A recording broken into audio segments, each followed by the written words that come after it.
Hooray! So we are finally there. Welcome to the podcast today. After a very long setup period of about an hour, the setup might end up being longer than the podcast itself. But it's one of those things. When you finally have your mom, not only in your home, but in your podcast chair, you want everything to be perfect. And so I am very happy, and it is with great joy that today I have my wonderful mom over from Copenhagen, Denmark, with me in London, and I cannot wait for this. I feel like ever since I started the podcast, this was one of these episodes that I personally was looking forward to the most. So welcome, moi. Thank you very much, Josephine. I'm just looking forward to tell you something. Amazing. I'm not quite sure what you want me to tell, but I'll tell everything, nearly. Amazing. So, as you know, we always go back in time, and so I want to ask you, where were you born, and who were you born into? So, what was your family set up? Yeah. Well, I was born in Copenhagen, but when I was 2 months, we strictly went away to Australia. We went to Southampton, we took ship. We stayed 7 weeks with my mom and my bigger brother, about 6-7 years older than me, out to Australia, then to New Guinea in a helicopter because my dad was working there. And that's why my name is Guinea, because on the Aboriginals language it means human. Papua New Guinea. Papua New Guinea. So I don't remember how long time we were there because I was so little. But I have pictures with me and my babysitter, which was Aboriginal with tattoos and a bone through her nose, and now it's just like, oh, she's so sweet. I can see the baby likes her a lot, and the baby was me. She was there for, I think, something like 1.5, maybe 2 years. And then my dad and my mom got, not divorced, but decided to, she wanted to go home, see what the family is doing in Copenhagen. So she went with the ship, and at the ship she met another guy, an Englishman, and it ended up we moved to England as well. So I lived in England, like in Southampton-on-Sea, at Ealing, how to say? Ealing Broadway? Yeah, exactly. And then again, I don't know for how long time, because we went also to Denmark. My family lives in the center of Copenhagen. My grandma and my grandfather was living there. And he had this office where he sold tickets to all the theaters. So they were always home. She was home, he was home, and I was placed there. And I have So let's just pause for a moment. So you were placed with your grandparents. Yeah. When you and your mom and your brother eventually went back to Copenhagen to stay. And how old were you when you were placed with your grandparents? I was placed many times with my grandparents without my mom and my brother. I don't know. Actually, I didn't remember my mom because I got some dolls, and my granny said, I said, who gave me those? And she said, it was your mom. It was my mom. It was a strange woman, who came into the apartment and gave me this doll. So just, who the fuck? Sorry, is she? It's for mom. Okay, wow. So this is quite the adventure. So since the beginning, you were raised pretty much as a citizen of the world. You were everywhere, here and there. 7 weeks on a boat twice in your life. And then eventually coming back home to Copenhagen. But then in Copenhagen, and during your upbringing in Copenhagen, you said you were placed with your grandparents many times without your mother and without your brother. Yes, I moved actually in there. I lived there, and then they came later and lived there too, but for a short time, short period. So I was just there, and I'm remembering back, I was very happy. I missed my mom because I never know where she went and where she were and if she coming back or blah blah blah. But I loved really my grannies. Oh, what about your dad? He was in Australia. I also always heard, Dad is in Australia, he's coming. And he came like 2 twice a year. And and said, oh, everything was in harmony, we should move back and everything, and it never happened, we never moved back. But he have always toys for me, so I was like, oh, thank you very much, I love you. So it was, my upbringing was like that. But did your dad come back to see you like every year, twice a year, or is this something that also just happened once in a blue moon?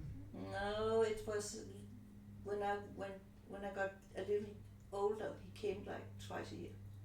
When I started school and stuff like that, that's what I remember mostly, because he came with stuff you can't buy in Copenhagen, because he went by Hong Kong, and in Hong Kong you could buy all crap. But anyway, I have a walking doll and a tape recorder, and I was just like, yeah, it's my dad, and he was really, I liked him a lot.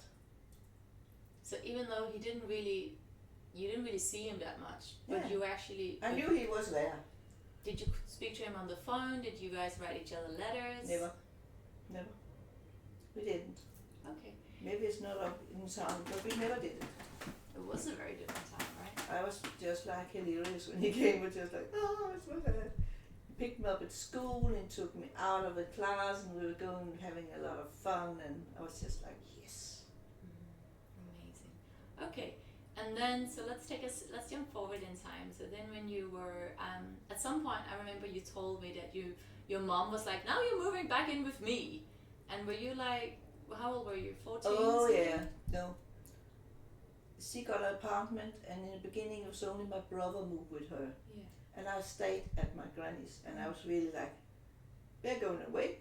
I'm staying here. Why don't you take me? But she didn't, and I was really sad because I want to serve her in the Sundays. And she didn't explain it to you? No. I mean, now we know that she didn't, because she had a full-time job, and she just, like, logistically, she didn't feel like it makes sense, I'm assuming. Yeah, but she never there sat was, you down.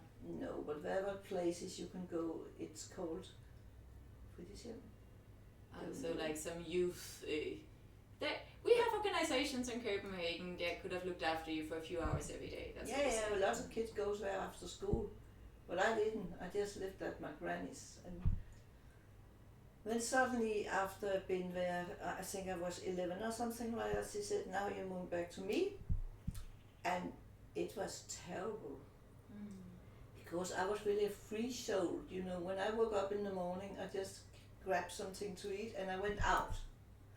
So I was living in the center of Copenhagen. There's a walking street there. There's a church, and beside the church there were trees, of course. So we have all this hula. You made pretend caves. You made like playground caves. Yeah, we was always over there or something else. We were like free spirits. We just did what we wanted to do, and when we came back, eating. So when I started school, I forgot to get in school because my granny didn't say anything. I was just playing. So yeah, back to what your question were.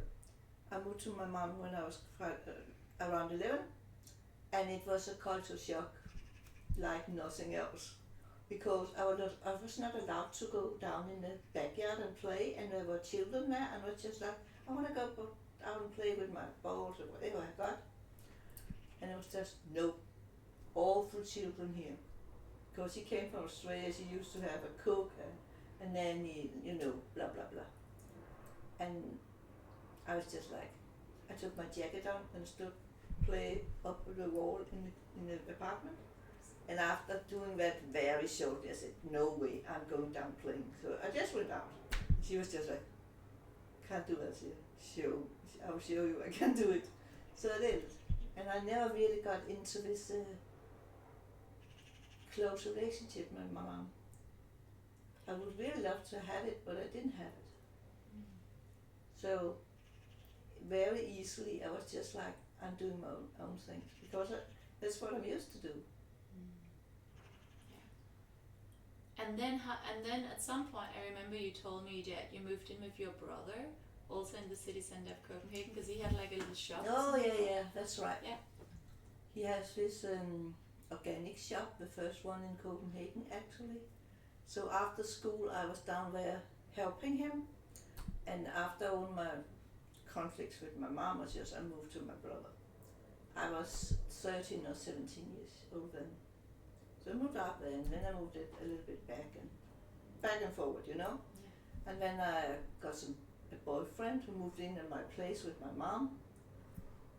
And then, let's jump a little bit forward, there was a Freetown in Copenhagen. It wasn't there yet, but it was supposed to come. It was about to come, yeah. Yeah, so I was by the youngsters. You moved in there when there was nobody living there at all. The military has just gone out and we moved in. So let's just pause because for listeners out there, you may have heard about Christiania. What you need to know is that, like my mom just said, it used to be a military base. Yes. And it's situated right in the heart of Copenhagen. In a place called Christiania, yes. Yes. And when they left, that whole big space was just left empty. Mm-hmm. And then you, amongst many. No, not many. Okay, how many? Me and maybe 20, 30 people moved in because I have friends in Christiania who knew they were going out, the military was going out. So it was like on the drums. Oh, we can have a place to live here, you know? Wow. So we just moved in, and me and one of my girlfriends. But wasn't it surrounded by a big fence? Yeah, but it was torn down. Oh, okay. The people in Christiania. So Christiania is a neighborhood? Because this is a Danish word, no one will know. No, Christiania is a special place in Copenhagen where there's channels and there's a lot of nature, and I live there. I love it. So, yeah. So people from your area? And a specific collective group of people. Yeah, we moved in there. And then it just got bigger. More and more people moved in, and conflicts and stuff like that. Because we were not like saying, you can stay here, you cannot. You can stay here, you cannot. So there came a lot of people with problems. And it was hard to handle when you're only 16, because I was 16. Of course, and the whole place was huge. Yeah.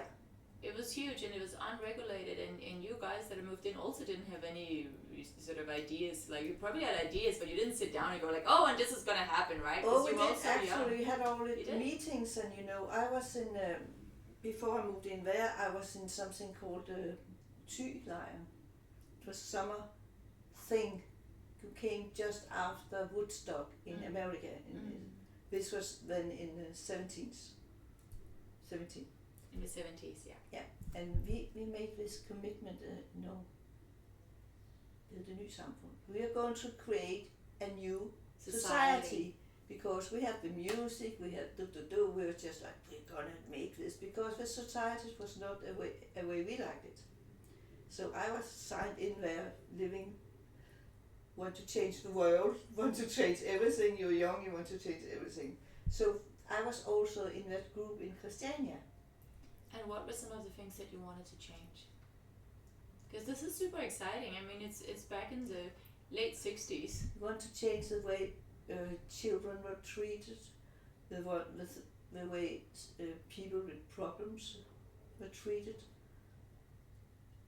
I mean, in that time, if you did something like going to a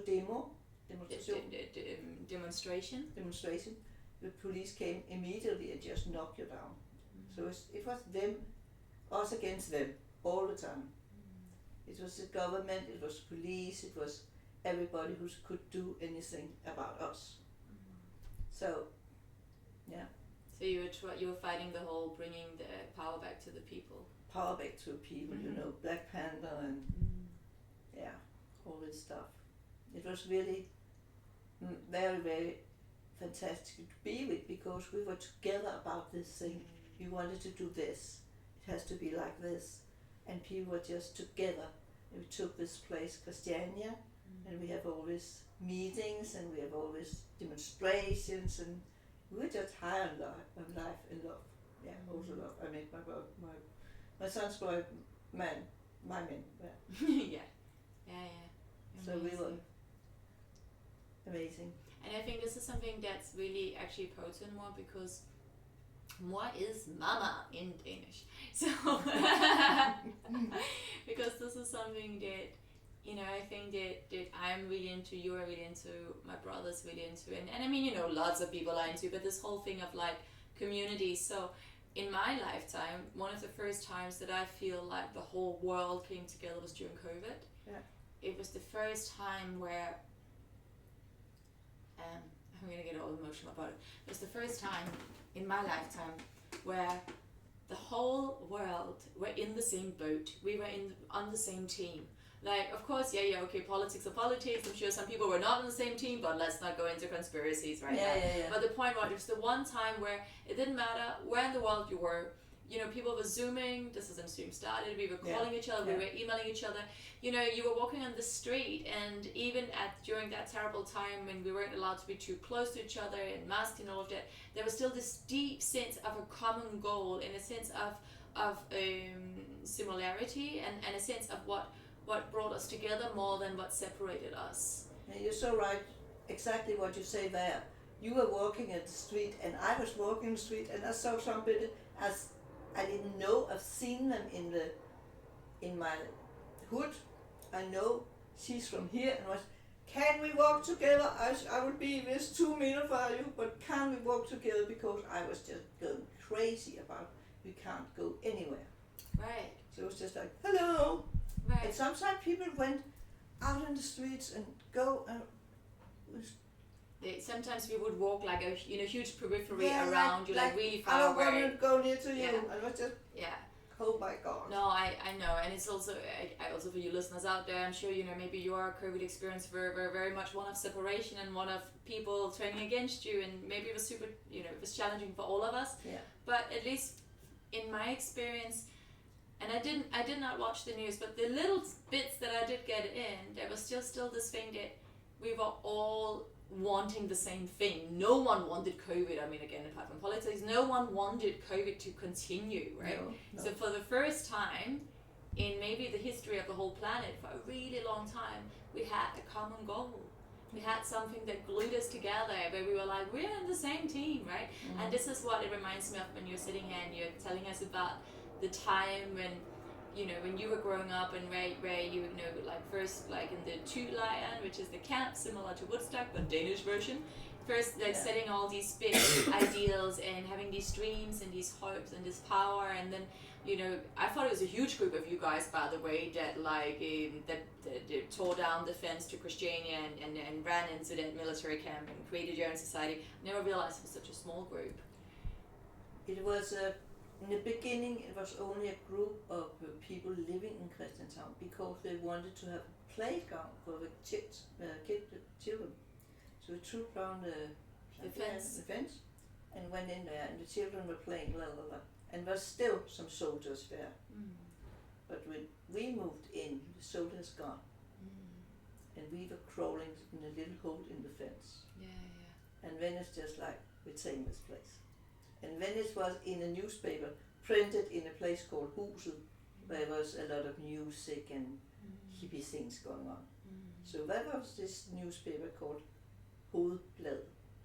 If you want to, you can move to Christiania, there's a lot of space, and come on, let's make it a perfect place, and blah blah blah, Yeah. So, yeah. Amazing. And then how long did you end up living there? About 4 years. Oh wow! So actually not that long. No, not that long, because it was difficult. We have all these meetings, and we have when the junkies start to move in, and I was pregnant. So basically, a lot of people were really hardcore drugs. Yeah, and then later on we have this junk blockade. So you tried to block it, saying we did block it, and we threw the junkies out. In the beginning, we tried, not me, but people there tried to take the junkie to Sweden and get them out of drugs. To rehab, On rehab, yeah. But it was a little bit, because everything was so new. It wasn't written down. It was written no to hard drugs, no to do. But no weapons, no hard drugs. Yeah, no hard drugs, no Yeah. things on the jackets if you were. Yeah, no tags. Like you were Hells Angels or something like that. Yeah. But when you're pregnant, it was just like, it's too much. So, but anyway, I'm still coming there nearly every day. My son is your brother, Yes, I is know. living there, and I love the place. It's really space for calm and for joy. There's a lot of trees, there's a lot of nature, and now Christianshavn, where I live, is really being built like all the houses. Chum, chum, chum, Yeah, chum. the houses are really close It's together. really a place, lovely, still very lovely because of the channels and the nature, but the people moving in are quite different. Because when I started to live there, it was workers with no Working money. class, yeah. Working class heroes, as you say, and now it's just like people with money and people with no heart for Christiania, no heart for Christianshavn. Not all of them, but many of them. It's just like, why don't we turn this down? Yeah. It's okay, I like to sweat too. Yeah. Okay, amazing. Well, I could talk about Christiania all day, but I want to ask you, so obviously, you've all grown up. The people that you came in with are, a lot of them sadly are no longer around. Yeah. But also, if you look at the spirit you came in with then, and the spirit that exists there now, what are the first things that springs to mind about it? And I'm sure it's a convoluted, intricate experience of many different emotions. Yeah, but I would say the biggest thing happened last year because we closed Pusher Street. Yeah. There was a main street in Christiania where you could buy all kind of a hash. Yeah. Not hard drugs, but hash. Yeah. But after 2017, the police took all the dealers, which was Christianita, the people who live in Christiania, and were selling hash. They put them in jail, and then there was nobody to stand in the shops. Yeah. Shops. And when all the Hells Angels, whatever gangster groups came in, and they were in black from top to toe, wearing guns. People were shot. And the last episode was in May. I think it was in 2000 and 2 years ago. People were shot. They didn't die. 8 people were shot. 5 of them were tourists. And then it's just like, this is too much. Yeah. So they have to They have to cooperate with the police, yeah. So now it's like, because there's been a year when things are like that. In the beginning, it was like half of the people hated the people who was voting for, we have to stop this market. And we have to close down Pusher Street. Yeah. Exactly. And they were thrown on their life. Oh, they received threats. Yeah. Okay, wow. So it was like majorly dividing. It was people dividing people, and people I really loved was just like, I hate it's like this. We have to be smoking our joints. And I was just like, yes, I think that too. I think you should free this hash, and you could go to buy joints and have coffee shops. Because it's not gonna go away because you close the street. But of course, for Christiania, it's have a major impact. Because people are going, what are we going to live? How are we going to get money? How are people coming out here for smoking? They can't smoke anymore. In the beginning, you got fined for having a joint. And it was double up on taxes in Christiania. If you got caught outside Christiania, you maybe paid 2,000 Danish crowns. Inside Christiania, you paid 4,000. So I get it. I really like it to be legalized. Exactly. Yeah, there's so many places in the world now. Yeah, because Germany, it's right here. It's crazy if you don't do it. So hopefully we will. And otherwise, when you're walking around there, because I remember you told me just a few weeks ago you were thinking like, oh, maybe I should spend more time here, maybe I should even move here. Yeah. So this is something that's coming back for you? Yeah, I'm seriously thinking about moving. If I get a place that's not too big and not without too many things to be done, I can really feel the connection is there. And so it's been a love affair of how many years? When did you first? Oh my God! Was in the 60? When did you go? Well, when did your group move in? 71. 71. Okay, so it's been a love affair for 54 years. Wow. Amazing. And it still is. Yeah. We've done so many wonderful things out there. There's been circus shows, everything. Circus, yeah. Yeah. Lots of things. A lot of places where they play music, and there's a lot of art going on. And what do you feel that Christiania offers that the rest of society doesn't? Because I think the whole point about talking so much about Christiania is because Christiania is so in your soul, and it's so much about the values that you have. It's So I in think the it really name makes sense. Freetown. You're free. You're free to do many things. You can paint, you can sing in the streets, you can be loud. you can be yourself. You can wear whatever you want to wear. When you go into Christiania, Yeah. I've always felt when I go into Christiania, my soul just go down after being in the main city and all blah blah blah people, buses. There's no cars. That's true. That's number one. That's no true. cars. Yeah. Amazing. I have this Danish song, and listeners out there, I'm really sorry because you really won't get it, but it's the basically directly translated. It's an old Danish song by an amazing artist called Kim Larsen, and the song directly translated means "Take me to my dreamland, take me away to my dreamland, to the land where you can dream, where everyone is free." So it does kind of reminds me of that song. Yeah. Okay, so now you moved away, and I'm just gonna fast forward because otherwise we'll be here for 5 hours. Yes, we have to speed it up. So anyway, so basically you moved away, you were pregnant with my brother, I'm assuming. You moved out of Christiania. You moved to the countryside, right? And I know you moved many times, but just like you went to the countryside for a while, right? I moved constantly. Okay. Yeah. Ended up in Copenhagen again. Back in Copenhagen again.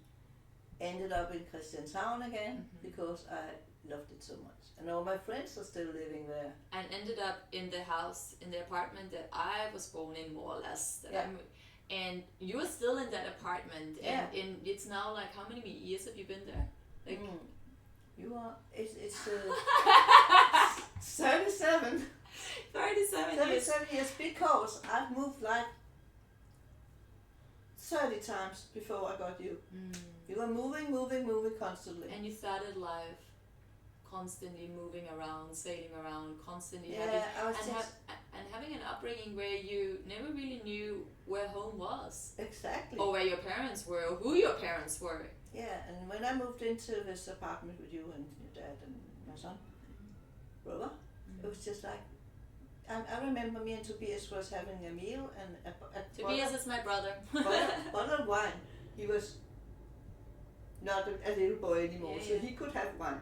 It was just like, cheers baby, I'm never moving away, because he loved Christiania. He went into all this underground music and whole community. He could play and have a wonderful teenage thing. And actually I think we should touch on that now. So the whole thing about playing and dreaming and the importance of that for you and also for you to always inspire that, not just for your children like me and my brother, but for all of the kids, because you used to be a kindergarten teacher.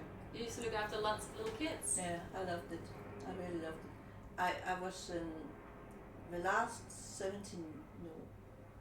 12 years I was working. I was in a Rudolf Steiner institution, and it's like all about nature, growing stuff, having this autumn songs, autumn small plays, and the toys were either of silk or wool.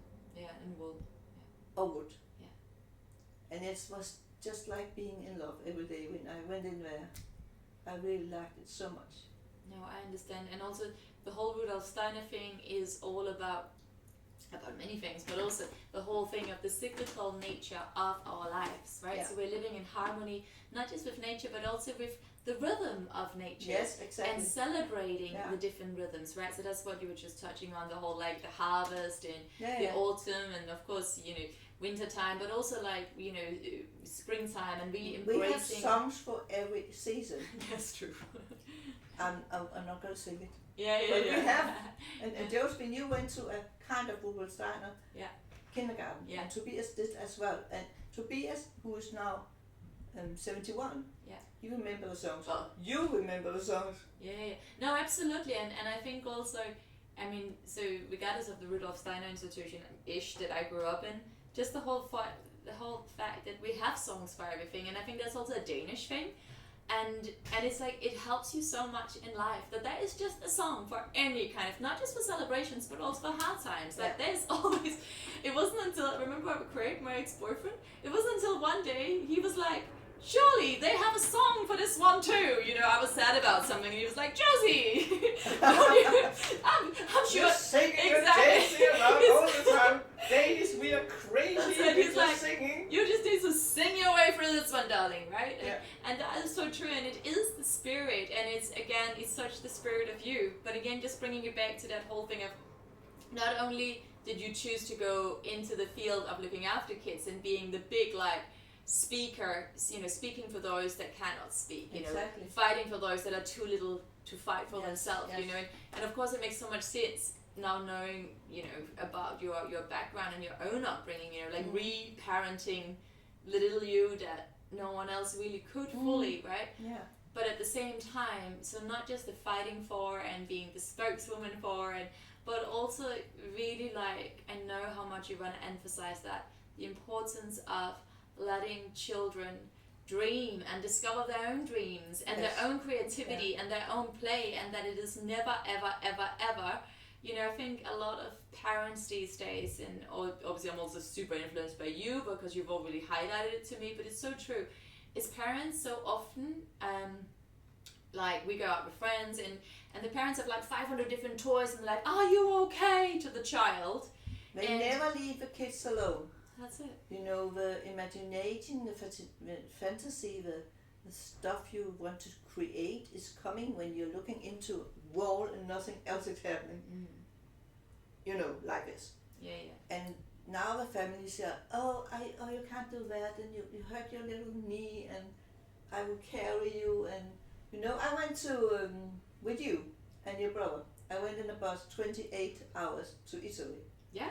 And everybody was, what are you taking that little 8-month-old child? And I did, and I didn't have any toy. I had a little box with 2 or 3 things, and then this small pixie box. Yeah. And that's it. Because when we got there was stones, and you know, we just played with what we had. And you were never like, ugh. We liked it a lot. No, I completely agree. And it's also this thing, actually, like, just going into this whole parenting thing again. I think, you know, so often parents think that they're doing good by the child. They're doing the best parenting job by constantly looking after them 24/7. And actually we are, I mean, I'm not a parent yet myself, right? But we are actually restricting them. We're stopping them. We're stopping them from dreaming. That's it. And for having an imagination, what can we do, blah, blah, blah. And developing their own sense of,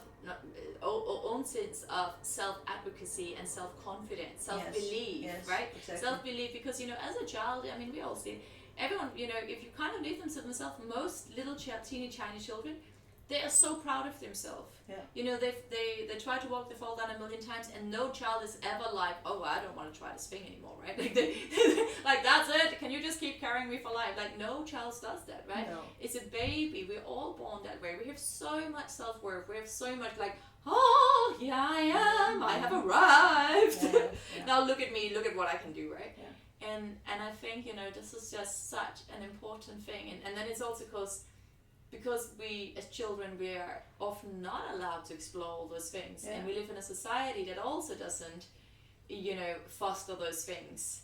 Foster this sense of, like, you know, you know, what are you about? What are your dreams? You can do anything if you start it up, yeah. And a little bit forward now with that, I think about people in my age. Yeah. And what age is that, Mom? Just ish. Just for listeners out there. 70. Okay, yeah. And my friends, girlfriends, boyfriends, whatever, and people I like a lot, I think there's many of them are really stopped. You know, one of my girlfriends told me yesterday, I'm not going to fly anymore. I just, why not? You were like, oh my, yeah, continue. Said, why are you not going to fly? No, it stopped. I can't do it. I just like, oh my God, do you have limits for what you can do? Wow. So I have a saying, never say no to anything. I'm not going to paraglide, but anyway, if my friend called me up evening and said, we have to go out now because I write for A newspaper? a newspaper called Christiania, where the hood where I'm living, and I write a lot about you should go up walking. You can take this walk, blah blah blah. Then you can take a coffee there. Then you can go to this exhibition, and then you can blah blah blah. I want people up and out, and I want them to use their body. I want them to eat healthy. I want them to know how important social media, not media, meeting up socially is so important for your well-being, because most of them can be like this. I don't dare to get out. And I'm just going to say that because, again, for you listeners out there, when you said well-being, you pointed to your mind. So, like, mental well-being, Yes. emotional well-being, Yeah. physical well-being, but super important for especially, like, your mental well-being. Yeah.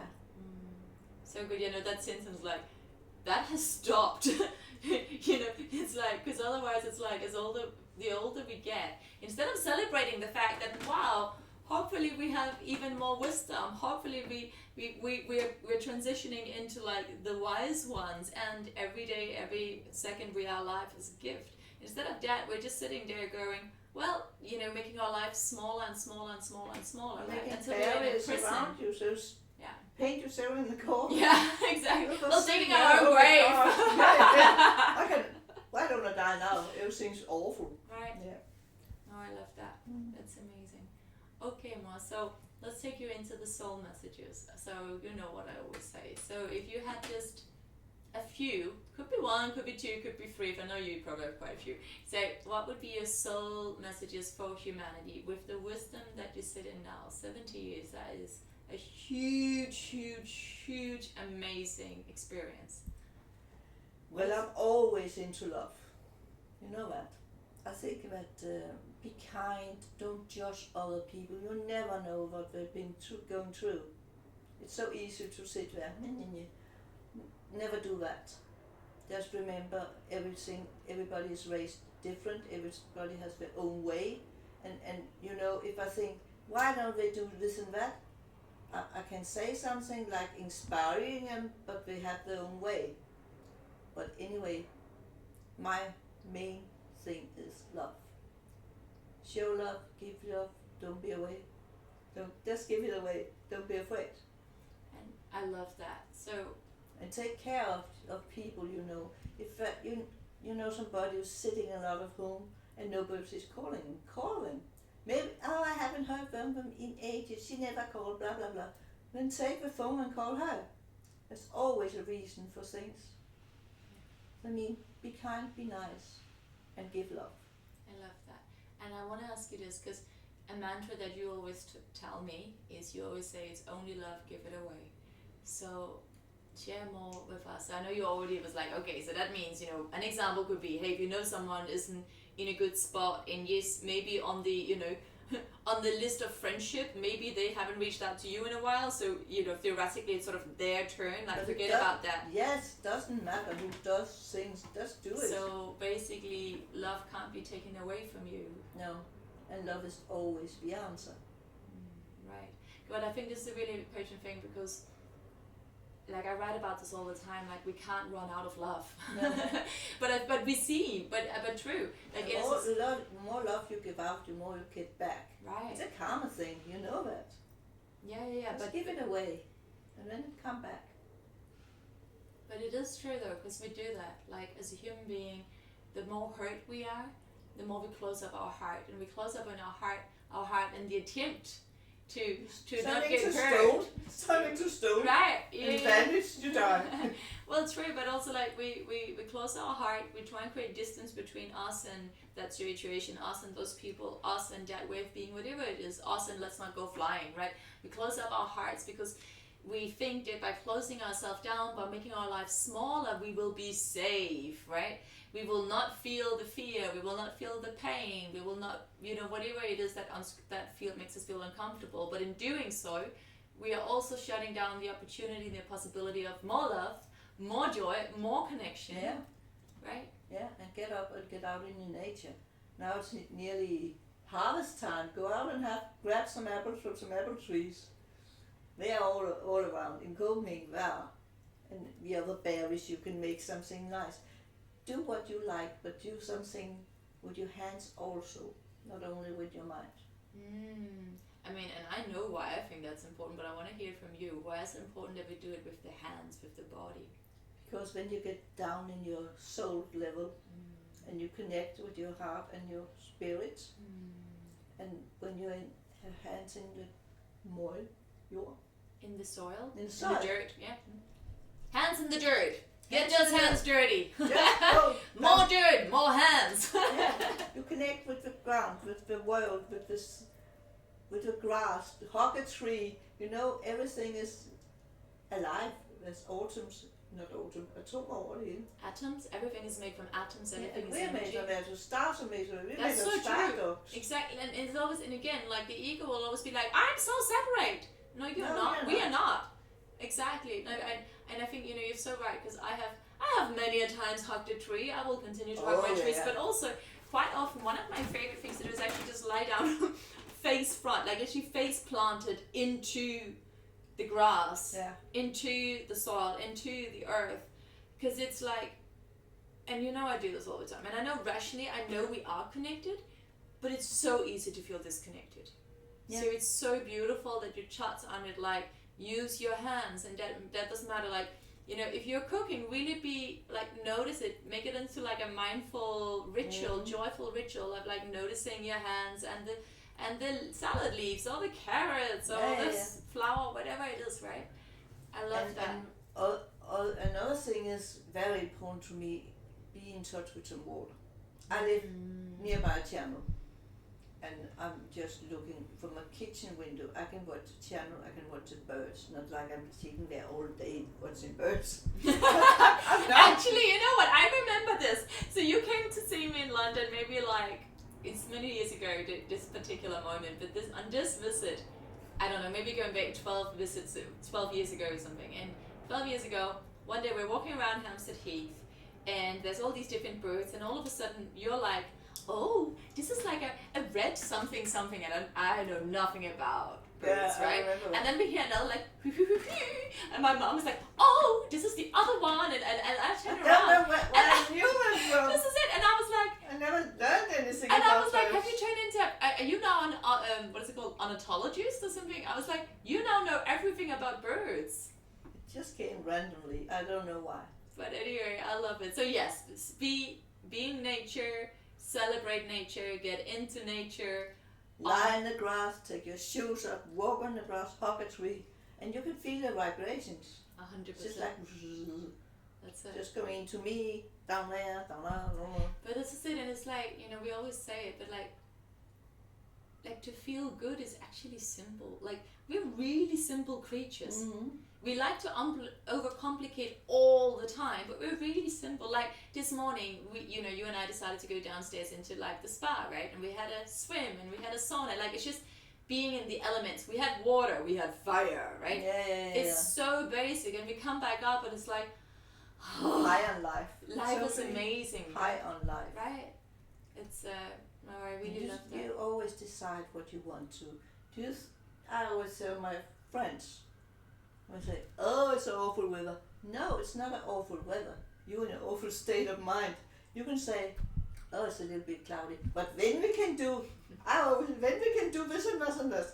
No weather is bad to go out. I always go out. Seeing the opportunity no matter what is Yeah, see opportunity instead of doors closing. Closed door.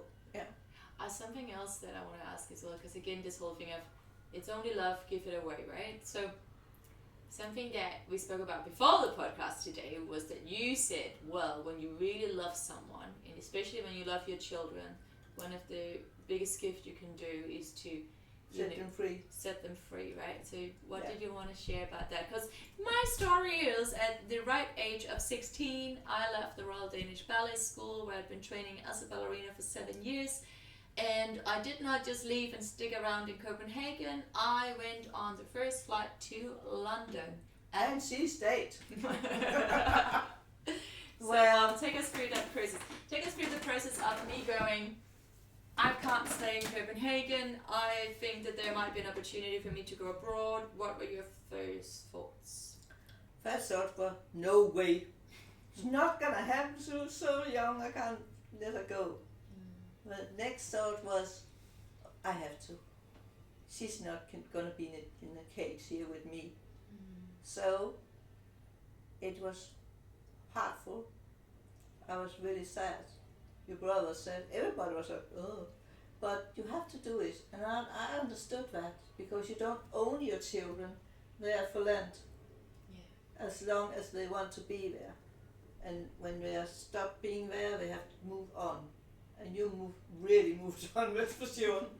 But I was here all the time visiting you, but it was...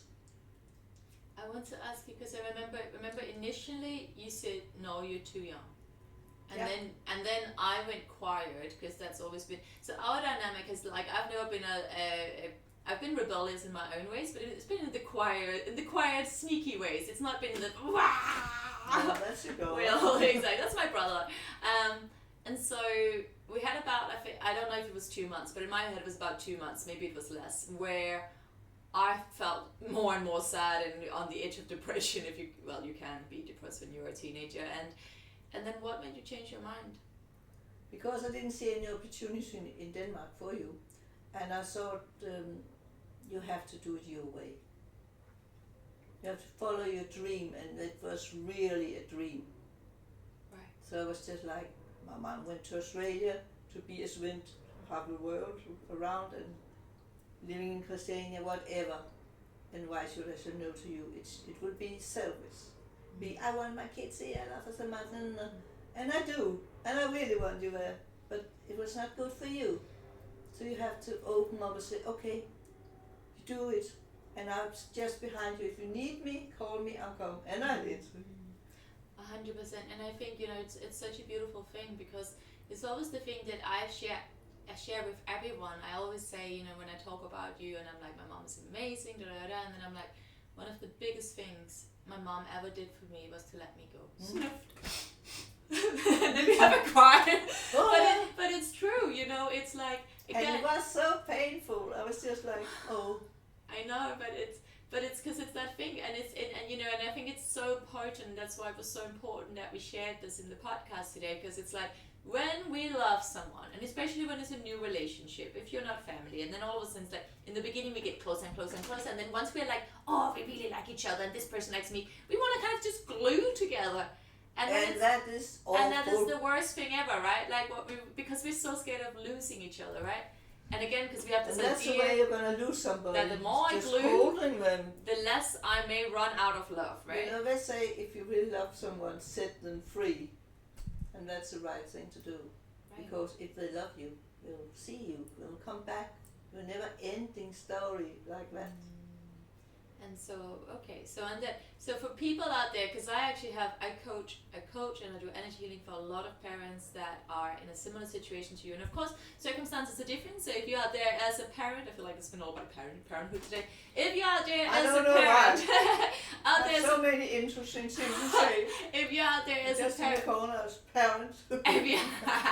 Say that, Mom. If you're out there, no one puts your kids free. No one puts Guinea in the corner. I'm sure you've noticed. No.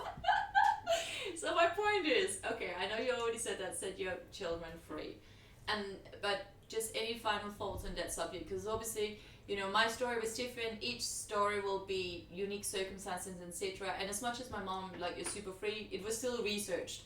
I was going directly to another dance school. I had a scholarship. I had a place to live. So it's not like I just was there, on a flight with a Paddington thing saying, look after me.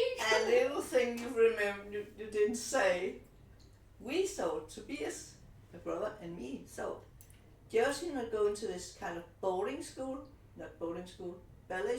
living there, I think she was 1 month with the family who should take care of her, and when she phoned, I moved away. The 3 other Japanese girls and a boy, and I was like, what? Yeah, so that's very true, because it turns out that I'd been placed with a family by the dance school because I was below 18. That's part of the rules and regulations. 16. That's true. And after a few months, I realized that family was completely falling apart. They had 3 little kids and they were going through a divorce, and there's no way I could stay that bad energy. It was awful. Yes, so I did not tell anyone. I decided to take the, in Danish, directly translated, you say, I take the case in my own hands. I shall make this work. And so I gathered up my little belongings and rolled down the hill and moved in with 3 Japanese girls. There was no boy, but anyway. So that was my friend. He didn't live there. No, he was there a lot. He was there a lot. Anyway, it's a good thing. It is a good thing. Okay, so I want to ask you something else.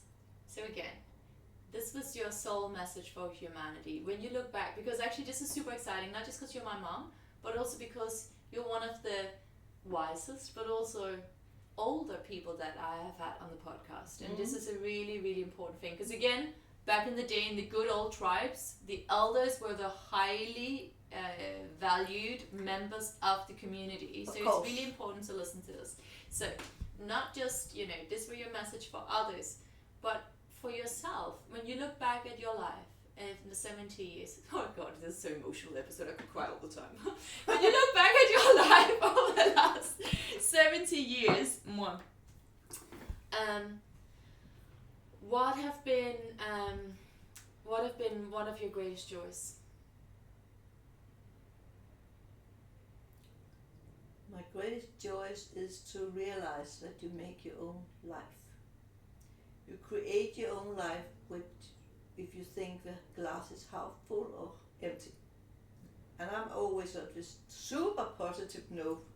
Everybody said, you're always so positive, you always think the bad, la la la. And of course, having your kids. But mostly feeling very happy in this world and in this life. And wanted to make the best out of everything. And I really did that always. Well, what have been one of your greatest challenges?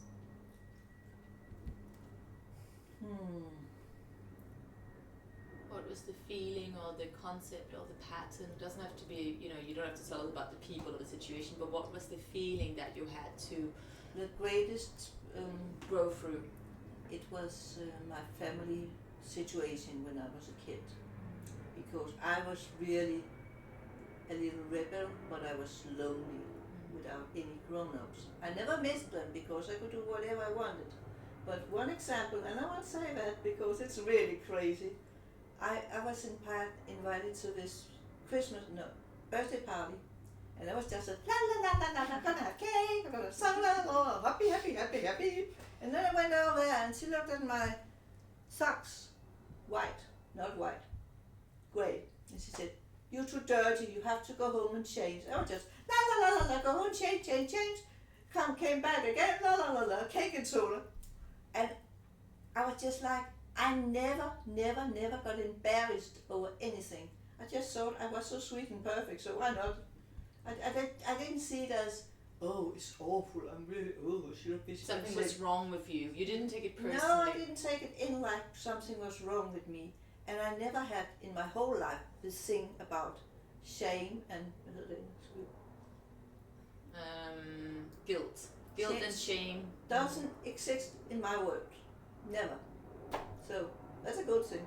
No, it is a great thing. But so the challenge, the upbringing, and you felt alone at times. Yeah, I was very alone. And what's one thing that you've used like throughout your life? How have you, because as we all know, what we experience as a child, it doesn't leave us. It's like we get bigger bodies, but we're still that little child inside. What are some of the things that have helped you to sort of self-parent yourself, look after yourself, to grow into It helped me a lot when I got pregnant with my boy. Tobias, of course, because I wanted family. I haven't had any family. I have my grannies, and they were so sweet. They loved me a lot. I knew that. But I never had a mom. I never had dad. So when I met Tobias' dad and fell madly in love, I was 16, and we traveled and la la la, I was just like, I want to have family right now. And he was the same. He wanted the same. He had been through kind of similar, the same growing up. We were just two kids falling in love, making baby, traveling and stuff like that. We were together for many years. I love that. Amazing. Mm. Is there anything else? Anything else that you're like, one final piece of advice?